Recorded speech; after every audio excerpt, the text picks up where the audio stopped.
ఎన్నికల్లో ఓడిపోతే ఆత్మ విమర్శ చేసుకుంటారు లేదా ప్రజల తీర్పును గౌరవిస్తారు. కానీ ఇక్కడ అభ్యర్థి మాత్రం నాకు ఓటు వెయ్యలేదు కాబట్టి నేను మీకు ఇచ్చిన డబ్బులు నాకు తిరిగిచ్చేయండి అంటూ వసూళ్లకు దిగాడు.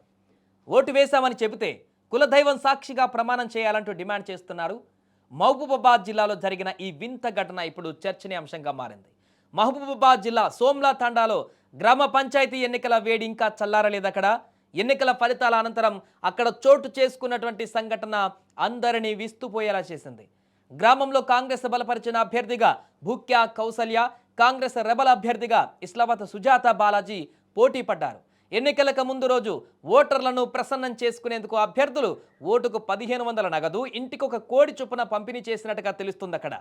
అయితే ఫలితాలలో కాంగ్రెస్ రెబల్ అభ్యర్థి సుజాత 17 ఓట్ల స్వల్ప మెజారిటీతో విజయం సాధించారు.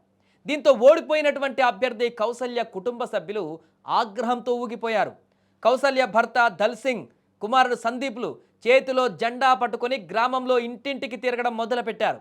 మా డబ్బులు తీసుకొని మాకు ఓటు వేయలేదు, మీరు మాకు ఓటు వేయకపోవడం వల్లే మేము ఓడిపోయాం అంటూ గ్రామస్తులను నిలదీశారు.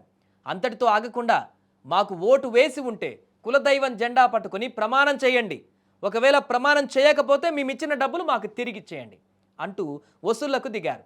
దీంతో గ్రామంలో ఒక్కసారిగా గందరగోళం నెలకొంది. ఈ ఘటనపైన తండావాసులు మండిపడుతున్నారు. మిమ్మల్ని ఎన్నికలలో నిలబడమని అడగలేదు, డబ్బులు కోడి ఇవ్వమని అడగలేదు, మీరే బలవంతంగా ఇచ్చారు. ఇప్పుడు ఓడిపోయాక వచ్చి డబ్బులు అడగడం ఏంటి అని అభ్యర్థి కుటుంబ సభ్యులను ఇప్పుడు నిలదీస్తున్నారు. దీనిపై ఓడిపోయిన అభ్యర్థి భర్త స్పందిస్తూ ఈ ఓటమి తమది కాదని, ఎమ్మెల్యే మరియు జిల్లా కాంగ్రెస్ అధ్యక్షురాలిదని కూడా వ్యాఖ్యానించారు. తాము వసూలు చేస్తున్నటువంటి డబ్బులతో తీర్థయాత్రలకు వెళ్తామని కూడా వింత సమాధానం ఇచ్చారు.